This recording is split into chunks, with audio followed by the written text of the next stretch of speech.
Hello everyone, good morning. Welcome back to Parcham. I am पूजा।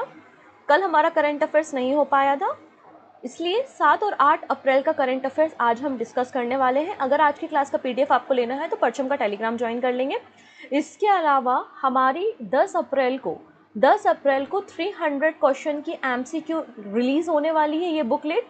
और ये आपको जो बुकलेट है सॉफ्ट कॉपी के फॉर्म पर मिलेगी, और ये सॉफ्ट कॉपी आप परचम स्टोर से ले सकते हैं। तो 10 अप्रैल को इस बुक को लॉन्च किया जाएगा, जिसमें जनवरी 2023 से लेकर मार्च 2023 तक के जो भी इम्पोर्टेंट इवेंट्स हुए हैं उनके एमसीक्यू डिटेल एक्सप्लेनेशन के साथ आपको मिल जाएंगे। ओके, तो सबसे पहले बात कर लेते हैं 7 अप्रैल के इम्पॉर्टेंट डे के बारे में। तो 7 अप्रैल को हम सभी को पता है कि WHO का फॉर्मेशन हुआ था। आपका जो वर्ल्ड हेल्थ ऑर्गेनाइजेशन है वो कब बना था? 7 अप्रैल को बना था 1948 में। इसलिए 7 अप्रैल को हम वर्ल्ड हेल्थ डे या विश्व स्वास्थ्य दिवस के रूप में मनाते हैं। इस दिन की शुरुआत जो है 1950 में 1950 में की गई थी। ठीक है, अब इस दिन की थीम क्या है? तो थीम है health for all. Health for all यहाँ पर वर्ल्ड हेल्थ डे की थीम है। और वर्ल्ड हेल्थ डे कब मनाया जाता है, ये क्वेश्चन कई बार एग्जाम में पूछा गया है। चलिए नेक्स्ट बात कर लेते हैं। अभी आपने रिसेंटली देखा कि कई सारे राज्यों को उनके प्रोडक्ट्स को जो है वो जीआई टैग मिला, बट यहाँ पे पूरा जो फाइनेंशियल ईयर 23 था उसमें कौन सा राज्य टॉप पर है जहाँ के प्रोडक्ट को सबसे अधिक मात्रा में जीआई टैग प्रदान किया गया? तो यहाँ पर केरला ने टॉप किया है। किसने टॉप किया है? केरला ने। ये 2022 से 2023 का हम फाइनेंशियल ईयर का डेटा देख रहे हैं। मतलब अगर आप देखें तो हम बात यहाँ पे करते हैं अप्रैल 2022 से लेके हम बात कर रहे हैं मार्च 2023 के बारे में। इसको ही तो आप फाइनेंशियल ईयर बोलते हो। 1 अप्रैल से नया फाइनेंशियल ईयर शुरू हो जाता है, राइट? तो यहाँ पे केरला ने टॉप किया है। Kerala top geographical indication tag list for products in India financial year 23। तो जीआई टैग की लिस्ट में केरला ने जो है वो टॉप किया है। ठीक है, ऐसी इंफॉर्मेशन हमको जीआई रजिस्ट्री के द्वारा मिली है। और ये डेटा बेसिकली अप्रैल 2022 से मार्च 2023 का डेटा है। इस पूरे साल में मतलब आपका जो फाइनेंशियल ईयर 23 था, केरला राज्य के 6 प्रोडक्ट को जीआई टैग दिया गया था। इसलिए केरला ने क्या किया है? टॉप किया है। ठीक है, अगर क्वेश्चन पूछा जाता है कि फाइनेंशियल ईयर 23 में कितने प्रोडक्ट्स को जीआई टैग दिया गया, तो मैं आपको बता दूं 12 प्रोडक्ट जो इंडियन प्रोडक्ट हैं उनको जीआई टैग दिया गया था, और 2 ऐसे प्रोडक्ट हैं जो ओवरसीज हैं, मतलब दूसरे कंट्री के बिलोंग करते हैं। तो यहाँ से 2 क्वेश्चन आप देख सकते हैं। पहला क्वेश्चन आप देख सकते हैं कि फाइनेंशियल ईयर 23 में किस राज्य ने जीआई टैग लिस्ट में टॉप किया है? आंसर हो जाएगा केरला। क्वेश्चन अगला बन सकता है कि फाइनेंशियल ईयर 23 में केरला राज्य को कितने जीआई टैग प्रदान किए गए? तो 6 प्रोडक्ट को जीआई टैग दिया गया था जो कि केरला राज्य से थे। अगला क्वेश्चन बनेगा कि फाइनेंशियल ईयर 23 में कितने प्रोडक्ट को जीआई टैग दिया गया? तो 12 इंडियन और 2 ओवरसीज ऐसे प्रोडक्ट हैं जिनको जीआई टैग यहाँ पर दिया गया है। अगर आप उन प्रोडक्ट के बारे में जानना चाहो तो आपको स्क्रीन में एक छोटी सी लिस्ट दिख रही है जिसमें आपको मिथिला मखाना फ्रॉम बिहार दिख जाएगा। आपको अलीबाग के वाइट अनियन, अलीबाग के वाइट जो प्याज है वो आप महाराष्ट्र में देखेंगे जिसको जीआई टैग दिया था। गमछा हैंडीक्राफ्ट जो कि असम से बिलोंग करता है, तो असम को यहाँ पर जीआई टैग दिया था। आप चाहें तो ये एडिशनल इन्फॉर्मेशन है, आप इसको पढ़ सकते हैं। ठीक है, बाकी ऊपर की 3 लाइंस मैंने आपको बता दी हैं जो इम्पोर्टेंट है। चलिए, एक और जीआई टैग रिसेंटली दिया गया है। अभी मैंने आपको बनारस पान, इसके अलावा लंगड़ा आम, ये सारे प्रोडक्ट बताए थे जिनको जीआई टैग रिसेंटली दिया है। इसके अलावा एक और यहाँ पर राइस की वैरायटी दिख रही है, एक और यहाँ पे धान की वैरायटी दिख रही है जिसका नाम है मरचा राइस। कहीं कहीं आपको मिर्चा राइस और कहीं कहीं पे मरचा राइस आपको देखने को मिलेगा। बेसिकली बिहार वेस्ट के चंपारण में ये राइस पाया जाता है और इसको भी जीआई टैग रिसेंटली दिया गया है। ठीक है, तो बिहार वेस्ट चंपारण मिर्चा या फिर मरचा राइस गेट जीआई टैग। इसे जीआई टैग दिया है क्योंकि इसकी बहुत ही अच्छी खुशबू होती है। ठीक है, नॉन स्टिकी और बहुत ही स्वीट टाइप का ये राइस होता है, डिफरेंट टाइप की अरोमा होती है। ठीक है, और ये जो जीआई टैग दिया जाता है ये 10 साल के लिए वैलिड रहता है। चलिए, अगली रिपोर्ट हम यहाँ पर देखते हैं जो कि एसीआई के द्वारा रिलीज़ की गई है। एसीआई ने रिसेंटली एक रिपोर्ट रिलीज़ की है जिस पे हमें चर्चा करनी है। एसीआई का मतलब है airport council international. Airport council international के द्वारा रिसेंटली एक रिपोर्ट तैयार की गई है। ठीक है, इसमें बताया गया है ट्रैफिक के अकॉर्डिंगली, पैसेंजर को हैंडल करने की कैपेसिटी के अकॉर्डिंग वर्ल्ड के बिजिएस्ट एयरपोर्ट, सबसे अधिक व्यस्ततम एयरपोर्ट कौन से हैं। तो यहाँ पर देखते हैं तो विश्व का सबसे व्यस्ततम एयरपोर्ट आपको एटलांटा एयरपोर्ट देखने को मिलेगा। लेकिन अगर हम भारत में देखते हैं तो भारत में टॉप 10 में केवल और केवल एक ही एयरपोर्ट शामिल है, which is Delhi Indira Gandhi international airport. ठीक है, so Delhi Indira Gandhi international airport rank 9 busiest airport globally in 2022 according to the ACI। ठीक है, तो यहाँ पर आपने देखा कि एयरपोर्ट काउंसिल इंटरनेशनल के द्वारा हमें रैंकिंग जारी की गई है, सबसे ज़्यादा व्यस्ततम एयरपोर्ट की लिस्ट बताई गई है, जिसमें इंदिरा गांधी इंटरनेशनल एयरपोर्ट जो कि भारत में है, दिल्ली में है, इसकी रैंकिंग वर्ल्ड में 9th नंबर पर है। ठीक है, इसके अलावा आप देखेंगे 2021 में जो हमारा इंदिरा गांधी इंटरनेशनल एयरपोर्ट है उसकी रैंकिंग 13th नंबर पे थी। टॉप पे कौन सा एयरपोर्ट रहा है? तो टॉप पे अटलांटा एयरपोर्ट रहा है। ठीक है, चलिए नेक्स्ट बात करते हैं। यहाँ पर India elected as a member of UN statistical commission for the period of 4 year. अब यूनाइटेड नेशन जो है उसकी कई सारी आप लोगों ने बॉडी देखी होंगी, 6 अलग अलग डिपार्टमेंट या ऑर्गेनाइजेशन जो है वो यूनाइटेड नेशन के अंदर काम करते हैं। तो यूनाइटेड नेशन स्टैटिस्टिकल कमीशन जो है वो एक हाईएस्ट स्टैटिस्टिकल बॉडी है यूनाइटेड नेशन की। यूनाइटेड नेशन स्टैटिस्टिकल कमीशन का जो 4 सालों के लिए वापस से मेंबर इलेक्ट हुआ है वो भारत है ना। यहाँ पे वोटिंग कराई गई थी, 53 वोट्स में से भारत को 46 वोट्स मिले हैं और उसके बाद UN स्टैटिस्टिकल कमीशन का पीरियड ऑफ 4 इयर्स के लिए वापस से इंडिया मेंबर इलेक्ट हो गया है। मतलब 2024 से 1 जनवरी 2024 से इसका कार्यकाल, इसका जो टेन्योर है या टर्म है शुरू हो जाएगा।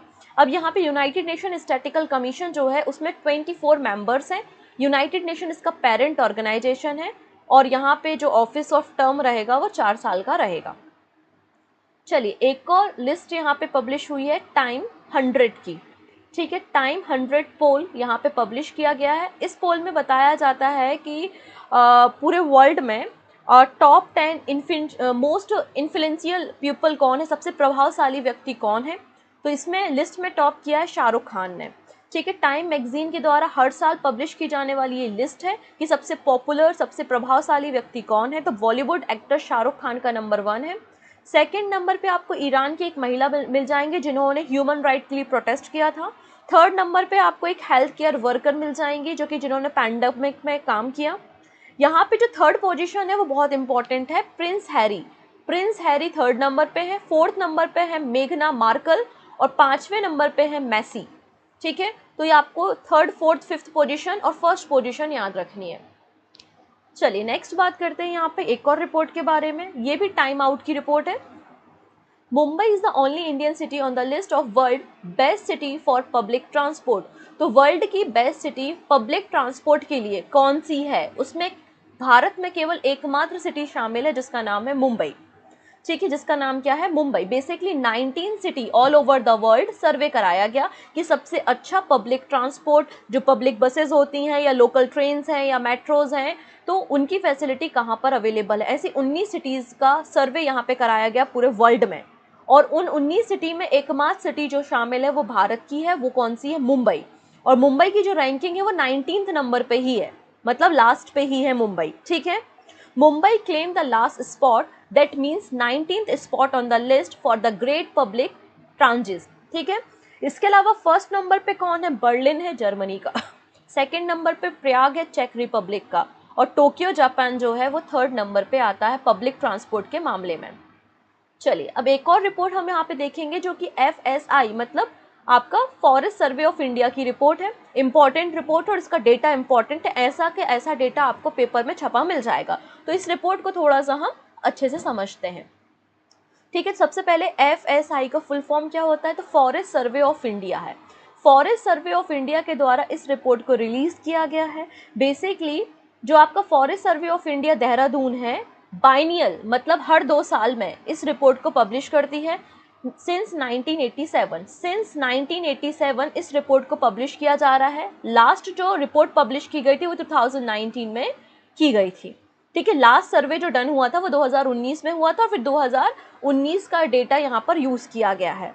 आइए अब इस रिपोर्ट के बारे में बात करते हैं। Basically India forest cover increase by 1540 square kilometre between 2019 and 2021।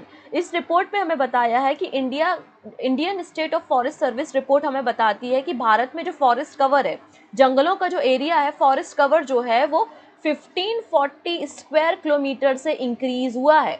ठीक है, 1514 स्क्वायर किलोमीटर से इंक्रीज हुआ है 2019 से 2021 के बीच में, क्योंकि ये 2019 में लास्ट रिपोर्ट आई थी, अब 2021 की रिपोर्ट है, ये हर 2 साल में रिपोर्ट आती है ना। फिर अगली बार अब 2023 की रिपोर्ट आप ये मान के चलिए, क्योंकि अब डेटा कलेक्ट होता है, फिर 1-2 साल उसका एनालिसिस में लग जाता है। तो जैसे कि 2021 का जो रिपोर्ट है वो अभी 2023 में आ रहा है, वैसे 2023 का जो रिपोर्ट है वो 2024-25 तक आएगा। तो यहाँ पर हम 2021 की रिपोर्ट के बारे में बात कर रहे हैं, इसलिए हम कंपैरिजन कहाँ से करेंगे, 2019 की रिपोर्ट से करेंगे। तो 2019 से 2021 के बीच में भारत में जो फॉरेस्ट कवर इंक्रीज हुआ है वो 1540 स्क्वायर किलोमीटर इंक्रीज हुआ है। और अगर हम भारत में देखते हैं टोटल फॉरेस्ट कवर कितना है, तो टोटल भारत में फॉरेस्ट कवर कितना है, 21.71% है। तो as per the latest India state of forest report 2021, the total forest cover in the country is 7,13,789 square kilometre. ये भारत का टोटल फॉरेस्ट कवर है, जो कि टोटल भारत के एरिया का 21.71% है। ये क्वेश्चन तो आप लोग ने डायरेक्टली एग्जाम में देखा होगा कि भारत में टोटल फॉरेस्ट कवर क्या है। तो भारत में टोटल 21.71% भूमि पर वन या जंगल पाए जाते हैं।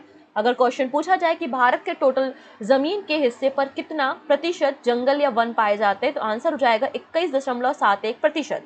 भारत में फॉरेस्ट कवर कितना है, तो आंसर हो जाएगा 7,13,789 स्क्वायर किलोमीटर। ठीक है, ये आपका हो जाएगा।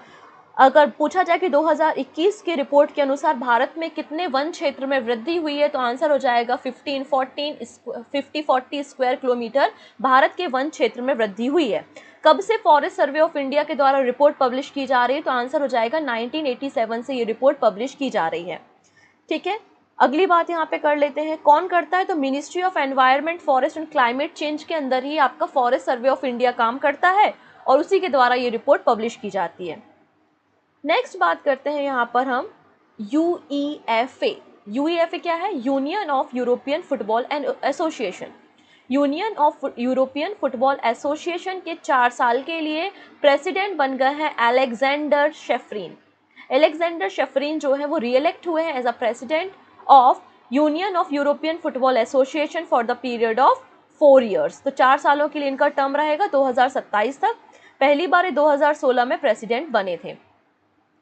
चलिए, अब ये लिस्ट के पर्सन जो इंडियन पर्सन है वो थोड़े से हमारे लिए इंपॉर्टेंट है, उनके ऊपर हम चर्चा करेंगे। 5 Indian cricketer awarded with life time membership of MCC. MCC क्या होता है, मैरी लेबॉन क्रिकेट क्लब है। उनकी एक रिपोर्ट लिस्ट मतलब रिपोर्ट या लिस्ट पब्लिश की गई है, जिसमें पूरे वर्ल्ड के जितने भी क्रिकेट खिलाड़ी हैं उनको इस लिस्ट में जो भी मेंबरशिप ऑफ क्लब के रूप में शामिल किया जाता है, जिसमें 17 खिलाड़ियों को शामिल किया है पूरे वर्ल्ड के। और उन 17 खिलाड़ियों में भारत के 5 खिलाड़ी शामिल हैं। वो 5 खिलाड़ी कौन कौन से हैं, तो 5 खिलाड़ी MS धोनी, युवराज सिंह, सुरेश रैना, मिताली राज और झूलन गोस्वामी है। बस आपको इतना याद रखना है कि एमसीसी जो क्लब है उसमें भारत के कितने खिलाड़ियों को शामिल किया है, 5। टोटल कितने खिलाड़ी शामिल हुए हैं, 17। और उन खिलाड़ियों का नाम क्या है वो ये दिख रहा है। ठीक है, ये बाकी पूरे 17 खिलाड़ियों की लिस्ट है। चलिए अगली बात करते हैं, ये है किम कॉटन। ये कौन है, Kim Cotton create history as a first female umpire in the men's T20 international match. तो किम कॉटन पहली इतिहास में ऐसी महिला बन गई है, महिला एम्पायर बन गई हैं जिन्होंने मेंस T20 इंटरनेशनल मैच में एम्पायरिंग करने का काम किया है। रिसेंटली बेसिकली हुआ क्या था, श्रीलंका और न्यूजीलैंड के बीच में T20 इंटरनेशनल मैच खेला जा रहा था और उसमें इन्होंने एम्पायरिंग करने का काम किया है। तो न्यूजीलैंड की हैं किम कॉटन, जो कि पहली फीमेल एम्पायर बन गई हैं T20 इंटरनेशनल मैच के लिए। ओके, बस इतना ही आपको याद रखना है। चलिए अगली बात करते हैं यहाँ पर, ये कौन है, इनका नाम है संजीता चानू। संजीता चानू जो कि एक वेट लिफ्टर हैं और इन्हें नाडा के द्वारा डोपिंग में पॉजिटिव पाए जाने के कारण 4 सालों के लिए बैन कर दिया गया है। मतलब 4 सालों, आने वाले 4 सालों में कोई भी नेशनल इंटरनेशनल गेम्स को नहीं खेल पाएंगी। ठीक है, तो weight lifter Sanjita Chanu went for 4 year by the NADA. National anti doping agency NADA के द्वारा 4 साल के लिए 2 time commonwealth game medalist Sanjita Chanu को बैन कर दिया गया है, क्योंकि ये पॉजिटिव पाई गई थी जब इनका डोप टेस्ट किया गया था। इन्होंने बेसिकली जो स्टेरॉइड वगैरह का यूज़ किया था अपने परफॉर्मेंस को इम्प्रूव करने के लिए।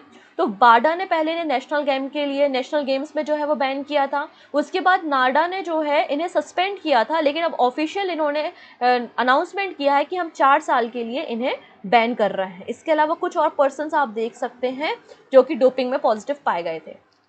नेक्स्ट बात कर लेते हैं यहाँ पे, Suzlon board appoint JP Chalasani as a chief executive officer.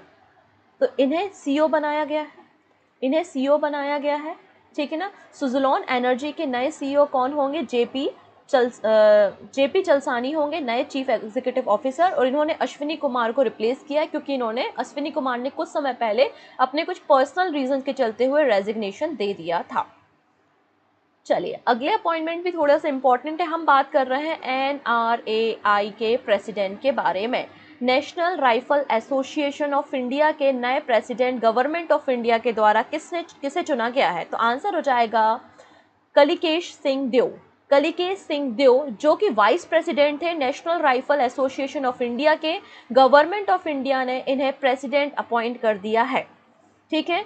तो आपको याद रखना है इनका नाम, ओके, क्योंकि मिनिस्ट्री ऑफ स्पोर्ट्स के द्वारा बेसिकली ये नोटिफिकेशन जारी किया गया, क्योंकि मिनिस्ट्री ऑफ स्पोर्ट कहता है कि कोई भी व्यक्ति 12 साल से ज़्यादा प्रेसिडेंट नहीं रह सकता। तो यहाँ पे जो प्रेसिडेंट थे उनका टेन्योर 12 साल का हो गया था, इसलिए यहाँ पे नए प्रेसिडेंट अपॉइंट किए गए हैं, ठीक है। चलिए नेक्स्ट बात करते हैं एक बुक के बारे में जिसे लिखा है पीयूष बबेले ने। और पीयूष बबेले भी इम्पॉर्टेंट पर्सन है, क्योंकि पीयूष बबेले जो हैं वो media department of Madhya Pradesh के हेड हैं। इनके द्वारा एक पुस्तक लिखी गई है जिसका नाम है गांधी, सियासत और संप्रदाय। गांधी, सियासत और संप्रदाय किसकी पुस्तक है? तो पीयूष बबेले की पुस्तक है।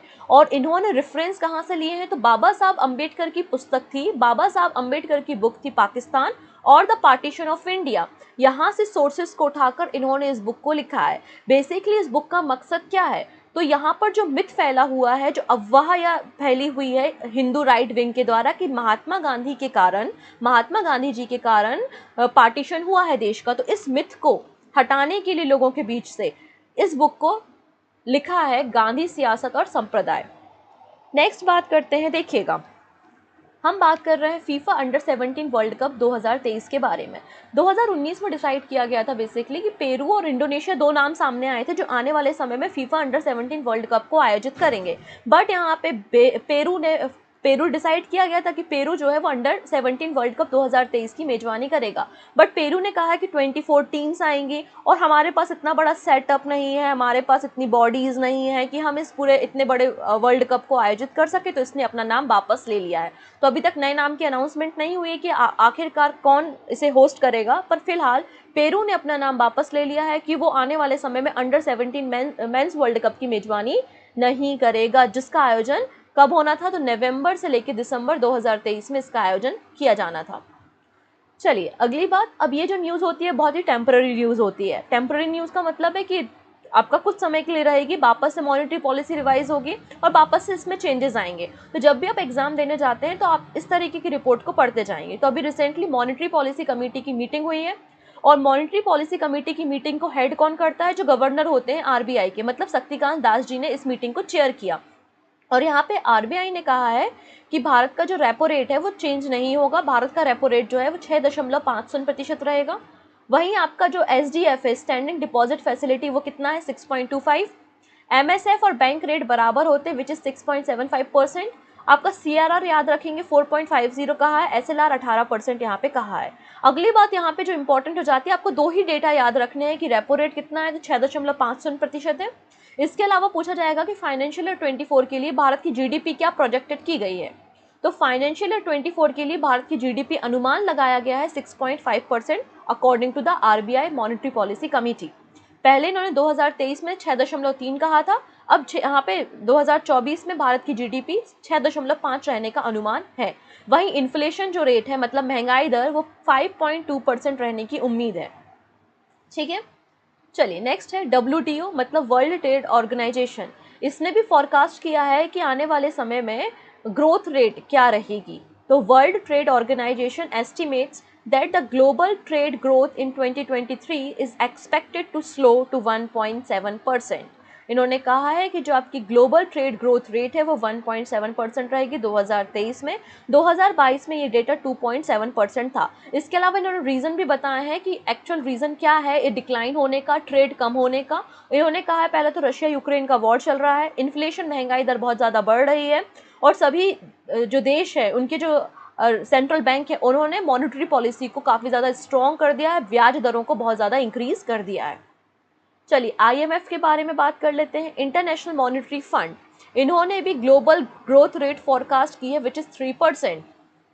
तो अगर हम बात करते हैं सिंस 1990 के बाद बोला जा रहा है कि सबसे कम ग्रोथ रेट बताई है आईएमएफ ने, है ना। 1990 के बाद से आज तक, मतलब आप बोल सकते हैं लगभग 3 डिकेड के बाद सबसे कम ग्रोथ रेट यहाँ पे बताई है कि इतनी कम ग्रोथ रेट 1990 से अभी तक नहीं रही है, जो कि 3% अनुमान की गई है आईएमएफ के द्वारा। ठीक है, ये बात यहाँ पे कही है। इसके अलावा आईएमएफ का हेडक्वार्टर आपको वॉशिंगटन डीसी में मिल जाएगा। चलिए अब ये कौन है, ये भूटान के किंग है जो कि भारत पे विजिट पे आए हुए थे। भूटान के किंग हैं, ठीक है, जिग्मी वांगचुक, जो कि नई दिल्ली में आए हुए थे विजिट के लिए, और यहाँ पे प्राइम मिनिस्टर मोदी हैं। तो दोनों देशों के बीच में यहाँ पे कुछ बायलैटरल टॉक हुई हैं, उसके ऊपर हम चर्चा करते हैं। तो इंडिया और भूटान ने प्लान किया कि दोनों मिलके फर्स्ट इंटीग्रेटेड चेक पोस्ट का निर्माण करेंगे। एक इंटीग्रेटेड चेक पोस्ट मतलब दोनों देशों की बाउंड्री जो है ना, भूटान की बाउंड्री भारत से लगती है, तो भूटान और बाउंड्री के बीच में एक इंटीग्रेटेड चेक पोस्ट दोनों देश मिलके बनाएंगे। और ये जो अलोंग द बॉर्डर के अलोंग ये चेक पोस्ट होगी जयगांव एंड द फंशलोंग में। ठीक है, इसके अलावा इन्होंने एक प्लांट की भी परमिशन दी कि दोनों देश मिलकर इस प्लांट पे भी इस टेक्निकल मतलब यहाँ पे प्लांट को भी फॉरवर्ड तरीके से देखने की कोशिश करेंगे। और इस प्लांट का नाम आप देखेंगे फुंतस सांगू वन प्लांट इसका नाम है। चलिए अगला एक पंजाब की स्कीम के बारे में बात करते हैं, सीएम दी योगशाला प्रोग्राम। तो क्वेश्चन बनेगा कि सीएम दी योगशाला प्रोग्राम किस राज्य सरकार ने शुरू किया है, तो आंसर हो जाएगा पंजाब। पंजाब गवर्नमेंट के द्वारा रिसेंटली सीएम दी योगशाला प्रोग्राम की शुरुआत की गई, जिसका उद्देश्य था लोगों को बताना कि आप किस तरीके से योग के जरिए एक हेल्दी लाइफस्टाइल को जी सकते हैं, हेल्थ की तरफ ले जाना। बेसिकली 4 अलग अलग सिटीज़ में सीएम दी प्रयोगशाला प्रोग्राम को लॉन्च किया गया। वो 4 सिटी कौन कौन सी है, पटियाला, अमृतसर, लुधियाना और पखवाड़ा। ठीक है, इसके अलावा यहाँ पे इन योगशाला में ट्रेनिंग देने के लिए जो है वो ट्रेंड जो टीचर्स होते हैं उनको भी नियुक्त किया गया था, अपॉइंट किया गया था। पंजाब के मुख्यमंत्री भगवंत मान है और आम आदमी पार्टी की वहाँ पे सरकार आपको देखने को मिल जाएगी। Mahila Nidhi is the first ever women corporative fund launch by which state. तो महिला निधि किस राज्य या फिर केंद्र शासित प्रदेश द्वारा शुरू की गई पहली महिला सहकारी निधि या स्कीम है, तो आंसर हो जाएगा राजस्थान। तो राजस्थान गवर्नमेंट ने महिला निधि यहाँ पे कॉर्पोरेटिव फंड लॉन्च किया है, जो राजस्थान के मुख्यमंत्री हैं अशोक गहलोत उनके द्वारा। इसमें बोला गया है कि अगर जो वीमेन सेल्फ हेल्प ग्रुप होती हैं और महिला निधि के अंतर्गत वो लोन लेती हैं तो उनको 8% जो उनकी ब्याज दर है उसमें सब्सिडी दी जाएगी। Approve a proposal for giving 8% interest subsidy on a loan obtained by the member of women self help group from the महिला निधि। ये बात यहाँ पर बोली है। ठीक है, नेक्स्ट बात करते हैं यहाँ पे लोकतंत्र प्रहरी सम्मान एक्ट। तो विच स्टेट और यूटी रिपील द लोकतंत्र प्रहरी सम्मान अधिनियम। तो किस राज्य या केंद्र शासित प्रदेश ने लोकतंत्र प्रहरी सम्मान अधिनियम को निरस्त कर दिया है, सो आंसर हो जाएगा हिमाचल प्रदेश। ठीक है, रिपील्ड किया है, एक्चुअली रिपील्ड किया है। तो ये basically the act provided monthly pension of 20,000 and 12,000 to the people who lodge in a jail during the emergency from 1975 to 1977। इस स्कीम के अंतर्गत क्या होता था, तो जो इमरजेंसी के दौरान 1975 से 1977 तक जिन लोगों को पकड़ के जेल में डाला गया था उनको बेसिकली मंथली पेंशन देने की एक स्कीम थी। ठीक है, नेक्स्ट है हम बात करेंगे योगा महोत्सव की शुरुआत हो चुकी है और इस 75 डेज तक योगा महोत्सव चलने वाला है। योगा महोत्सव 75 डेज तक ये योगा महोत्सव चलेगा। हम सभी को पता है कि हम 21 जून को हर साल अपने देश में इंटरनेशनल योगा डे मनाते हैं। तो यहाँ पर योगा महोत्सव की शुरुआत कर दी गई है डिब्रूगढ़ असम में। कहाँ पर? डिब्रूगढ़ असम में। और ये किसने शुरुआत की है? तो मिनिस्ट्री ऑफ आयुष। डायरेक्टली पूछा जाएगा कि योगा महोत्सव की शुरुआत किसने की है, तो मिनिस्ट्री ऑफ आयुष ने की है। और मिनिस्ट्री ऑफ आयुष कौन संभालते हैं? तो ये सर्बानंद सोनोवाल संभालते हैं। चलिए अगली बात करते हैं। अफ्रीकन कॉन्टिनेंट का एक देश है केन्या, और केन्या अपना पहला ऑपरेशनल सैटेलाइट को 10 अप्रैल को लॉन्च करने जा रहा है। हमारी बुकलेट भी 10 अप्रैल को लॉन्च हो रही है, और केन्या का ये ऑपरेशनल सैटेलाइट भी 10 अप्रैल को लॉन्च होने जा रहा है। एक्चुअली केन्या ने अपना जो एक्सपेरिमेंटल सैटेलाइट लॉन्च किया था वो 2018 में किया था, जो कि एक नैनो सैटेलाइट मिशन था। अब यहाँ पे केन्या अपना पहला ऑपरेशनल सैटेलाइट लॉन्च करने जा रही है 2023 में 10 अप्रैल को।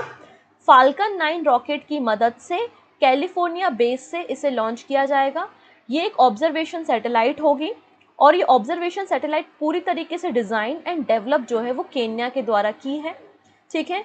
साथ ही साथ अगर हम अफ्रीकन कॉन्टिनेंट की बात करते हैं तो अफ्रीकन कॉन्टिनेंट में पहली कंट्री इजिप्ट थी जिसने अपने सैटेलाइट को स्पेस में लॉन्च किया था 1998 में। 1998 में इजिप्ट अफ्रीकन कॉन्टिनेंट की पहली ऐसी कंट्री थी। अगर हम केन्या की बात करें तो केन्या की जो कैपिटल है वो नैरोबी है। करेंसी यहाँ पे केन्यन सीलिंग चलता है, और अफ्रीका कॉन्टिनेंट में आपको देखने को मिलेगी, और प्रेसिडेंट विलियम रूटो है। इसके अलावा यहाँ पर एक और चीज़ मैं बता देती हूँ, ये जो पहली ऑपरेशनल सैटेलाइट केन्या लॉन्च करेगा 10 अप्रैल को, इसका नाम क्या है? डायरेक्टली पूछेगा ताइफा क्या है, ताइफा 1। तो ताइफा 1 केन्या का पहला ऑपरेशनल सैटेलाइट है, जिसका मतलब होता है वन नेशन। ताइफा का मतलब क्या होता है? ताइफा 1 का मतलब होता है वन नेशन। ताइफा 1 का मतलब क्या है? वन नेशन, जो आपकी स्वाहिली भाषा होती है केन्या की, उसके अकॉर्डिंगली। नेक्स्ट है Paris to ban e scooter. तो बेसिकली यहाँ पे जो आपके रेंटेड ई स्कूटर होते हैं वो पेरिस ने बैन कर दिए हैं।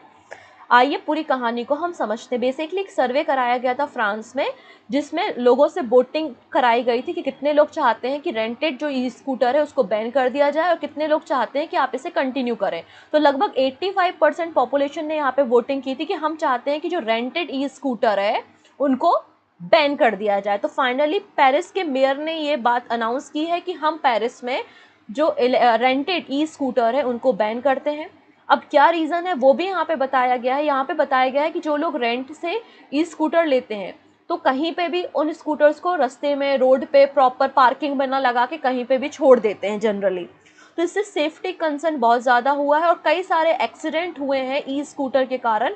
लगभग 459 एक्सीडेंट्स हुए हैं, और 3-4 लोगों की जान भी चली गई थी, ऐसा रिपोर्ट में बताया गया। इसके बाद ये फैसला लिया गया है, क्योंकि ई स्कूटर पेरिस में 2018 में लॉन्च की गई थी। इसके अलावा कहा गया है जिनके पास अपनी प्राइवेट ई स्कूटर है तो वो अपनी प्राइवेट ई स्कूटर को 20 किलोमीटर पर आवर की स्पीड से ज़्यादा नहीं चलाएंगे, और प्रॉपर पार्किंग में ही, स्कूटर पार्किंग एरिया में ही इसको पार्क करेंगे, अदरवाइज इन पे फाइन लगाया जाएगा। नेक्स्ट बात करते हैं। China रीनेम्स 11 places in Arunachal Pradesh. तो यहाँ पे थर्ड टाइम, तीसरी बार, पहली बार नहीं हो रहा है, तो हमारे लिए एकदम आम सी बात हो गई है ये। तीसरी बार चाइना ने अरुणाचल प्रदेश के 11 प्लेसेस, जिसमें माउंटेन है, रिवर है, बिल्डिंग्स हैं, पब्लिक एरियाज़ हैं, उनके नामों को चेंज किया है यहाँ पर।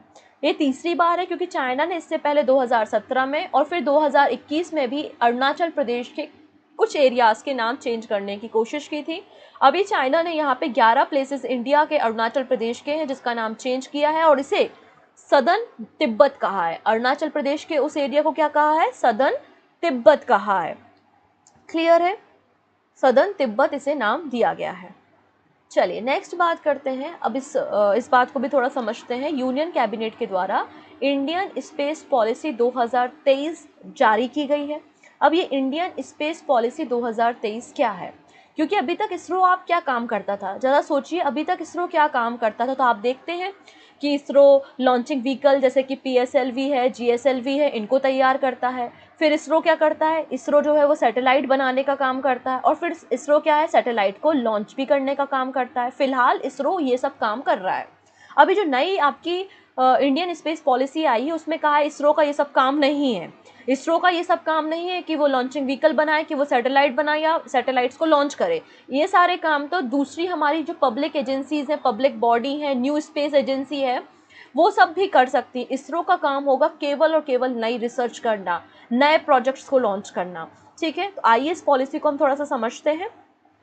तो कैबिनेट कमेटी के द्वारा Cabinet Committee on Security chaired by the Prime Minister Modi has approved the Indian Space Policy 2023। Indian space policy को यहाँ पे 2023 में अप्रूवल दे दिया गया है और इस पॉलिसी में साफ तौर पे कहा गया है कि हम जो प्राइवेट सेक्टर है उनका पार्टिसिपेशन स्पेस सेक्टर में इम्प्रूव करना चाहते हैं। हम प्राइवेट सेक्टर का पार्टिसिपेशन बढ़ाना चाहते हैं और इसरो से हम चाहते हैं कि वो रिसर्च और डेवलपमेंट और एडवांस स्पेस टेक्नोलॉजी के सेक्टर में काम करे।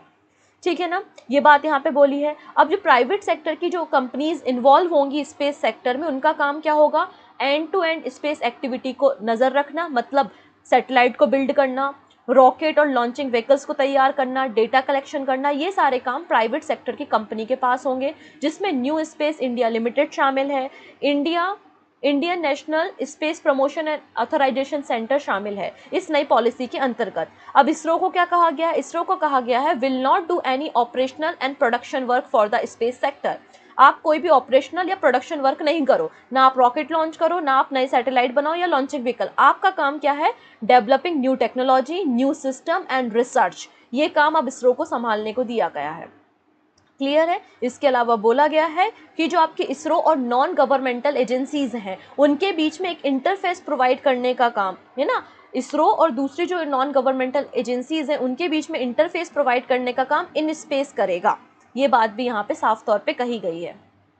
चलिए अगली और लास्ट न्यूज़ हम बात करते हैं टेम्पो के बारे में। अभी टेम्पो क्या है, टेम्पो का मतलब है tropospheric emission monitoring of pollution instrument, जिसे लॉन्च किया जा रहा है स्पेसएक्स और नासा के द्वारा मिलके।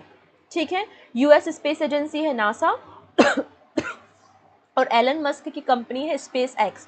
इन दोनों ने मिलके basically tempo tropospheric emission monitoring of pollution instrument को लॉन्च करने का डिसाइड किया है, मतलब लॉन्च किया है, और इसे फाल्कन 9 रॉकेट की मदद से फ्लोरिडा सेंटर से लॉन्च किया गया है।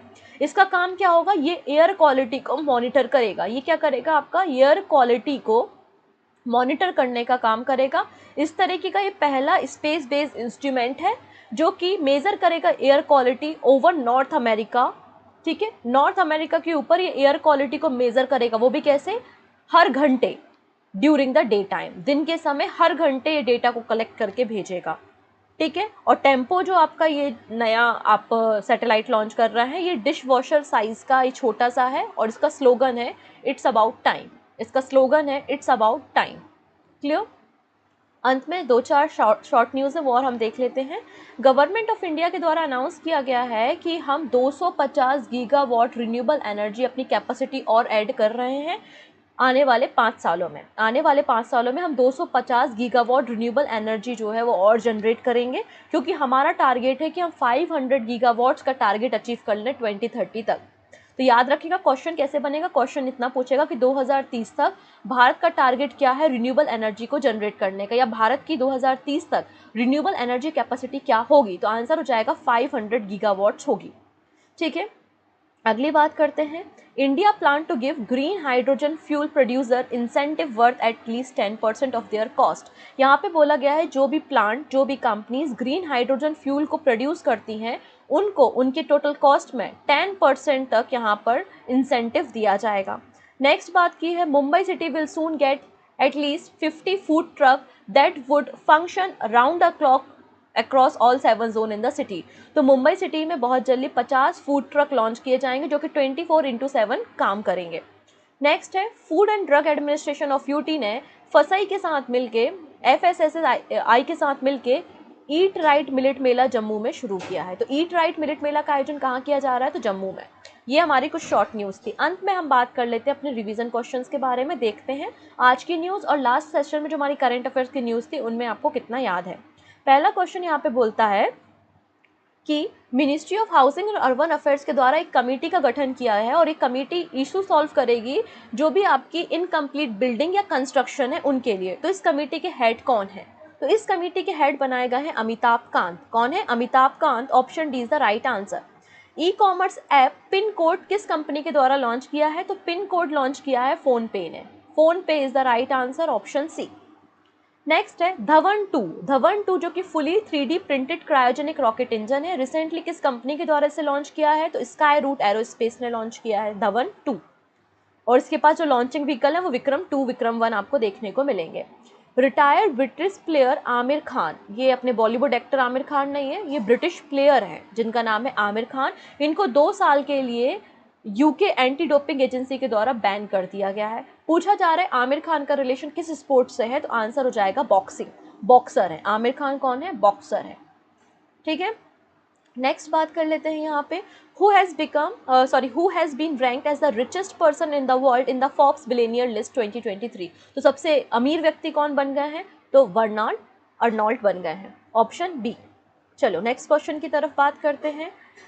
Bush walker Butch who has passed away recently, former legend in which sport? तो किस स्पोर्ट से थे? तो WWE, मतलब ये आपके कौन थे? रेसलर थे, ऑप्शन डी। नेक्स्ट है FIFA has withdraw which country from hosting 2023 men's FIFA under 17 World Cup? तो आंसर हो जाएगा पेरू। नेक्स्ट बात करते हैं, किस स्टेट गवर्नमेंट ने रिसेंटली डिसाइड किया है कि वो एक सेटअप करेगी committee for education service selection commission for the recruitment of teachers in the state? तो आंसर हो जाएगा उत्तर प्रदेश, ऑप्शन ए।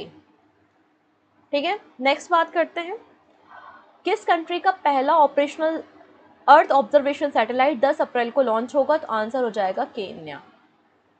ठीक है, नेक्स्ट बात करते हैं, फ्रांस का हाईएस्ट सिविलियन अवार्ड रिसेंटली किसे दिया गया? तो आंसर हो जाएगा यहाँ पे Kiran Nadar, option C. Next question है, in which state will the air force of India and US conduct the Cope India exercise from 10th of April to 21st of April? तो 10 अप्रैल से 21 अप्रैल के बीच में कॉप इंडिया एक्सरसाइज होनी है। और ये कॉप इंडिया एक्सरसाइज जो होती है, ये जो कॉप इंडिया एक्सरसाइज होती है ये यूएसए और भारत के बीच में कर्नाटका में आयोजित की जाएगी। कहाँ पर? वेस्ट बंगाल में आयोजित की जाएगी, option B is the right answer. Option B, West Bengal में आयोजित की जाएगी। This is question of the day, which of the following state has top among 18 large state in the India justice report 2022? तो India justice report 2022 के अनुसार कौन से बड़े राज्यों की कैटेगरी में जो है किस स्टेट ने टॉप किया है? उत्तर प्रदेश, गुजरात, कर्नाटक या पंजाब? वो आप आंसर हमें कमेंट में करेंगे। इसके अलावा आपको स्मॉल राज्य की, जो स्मॉल स्टेट की कैटेगरी में अगर याद हो कौन से राज्य ने टॉप किया है, तो वो आंसर भी आप हमें कमेंट सेक्शन में दे सकते हैं। बाकी सारे करंट अफेयर्स हम आने वाले सेशन में कवर करते हैं। तब तक अपना ध्यान रखेंगे। Take care and bye bye.